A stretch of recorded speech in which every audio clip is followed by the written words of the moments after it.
Hello and welcome to this first lecture of the new section on how to conduct usage and attitude studies, U&A for short, right? In this course, new business development.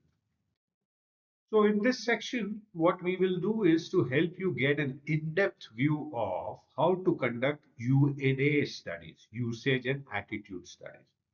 And we will begin by talking about that at an overall level and then get into more details as we move forward.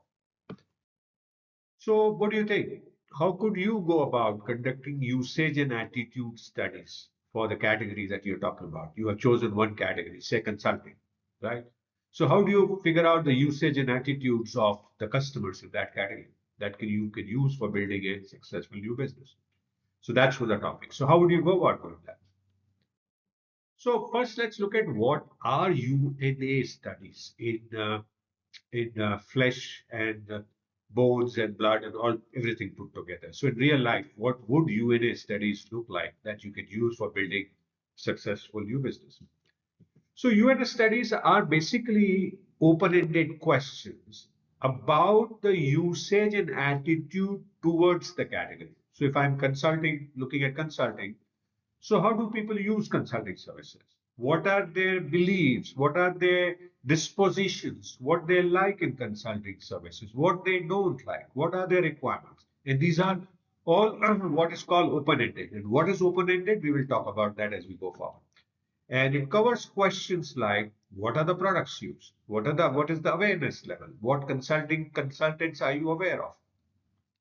What are the trial levels? What kind of services have you tried earlier?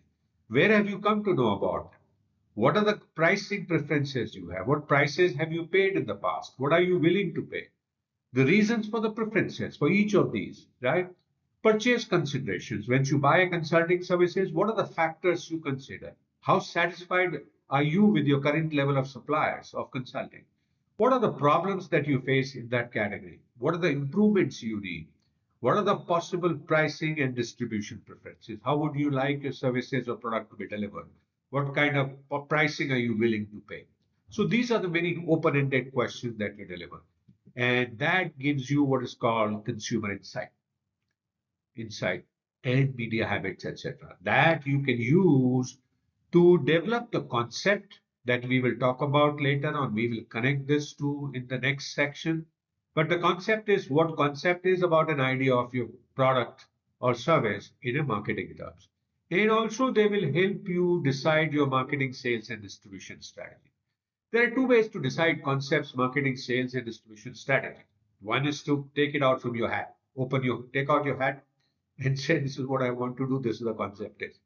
Now, there your probability of success is 50% for each of these. But if you do this research and based on the data and understanding, deeper understanding of the customer, you develop the concept, marketing strategies and sales strategies and distribution strategies, your probability of success on those factors reaches close to 100%, and hence the overall probability of success also improves dramatically. So, what are these open ended questions? What do we mean by open ended questions in the U&A studies? See, open ended questions are versus the close ended questions. They get the conversation, they open the conversation. You get people to get talking. Whereas close-ended questions are they close or limit the scope of the conversation. Example, so what kind of consulting services have you used in the past? That's open-ended. And we will give you more examples as we go forward. Have you used a consulting services in the past? Answer is yes. So that's a limiting answer.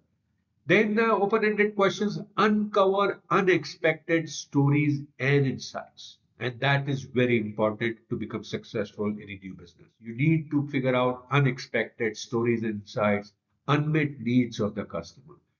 The close-ended questions uncover the details and they provide the clarification. Open-ended questions facilitate exploration on a topic.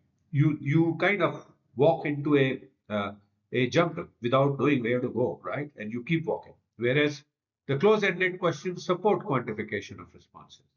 Open-ended questions used heavily in interview and qualitative usability testing, whereas you use close-ended questions heavily in surveys and quantitative research. So that's two comparisons of that hope give you some idea of what are open-ended questions in U&A study.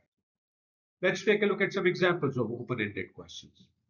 So in open-ended questions versus close-ended question, open-ended will be what do you like best about our product? It's very open-ended. It could be anything. On a scale of 1 to 5, what has been your experience? 1 being very bad and 5 being very good. This is the close-ended questions. You're limiting the number of answers. Right. Open-ended question, another example is what will you like to see improved on this application? Again, open-ended. The world is open. Okay. Close-ended question comparatively, did you like using our application? Answer is yes and no, right? Open-ended, another example will be please describe your experience on a mobile checkout page. So describe, and you could describe anything that you want.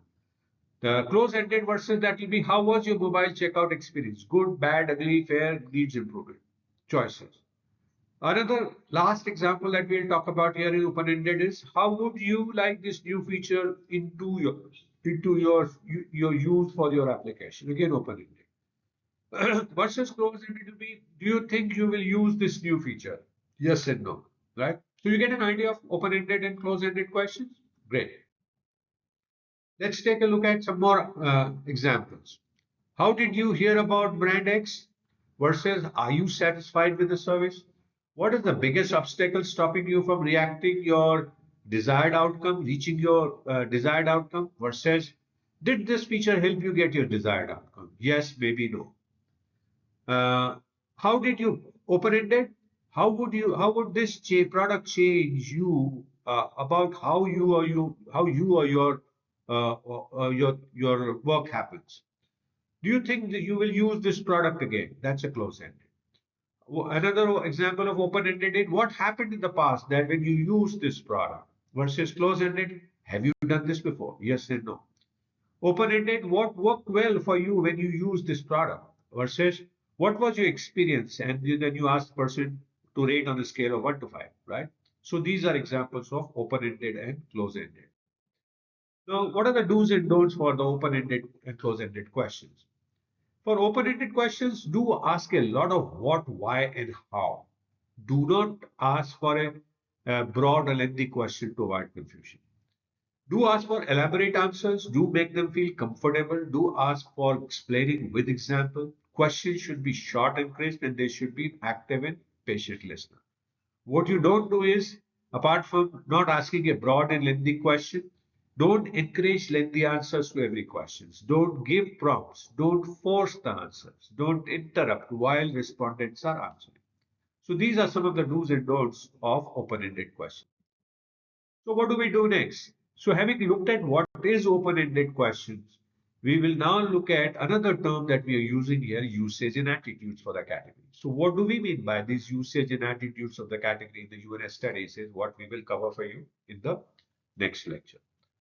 So thank you so much for watching this first lecture on how to conduct U&A studies to build a new successful new business. And I hope you're continuing to learn new things, continuing to enjoy. And I do look forward to see you again in the next lecture. Please feel free to message me if you have any questions. I'll be happy to answer your questions. And do download the PDF file to take a look at anything that you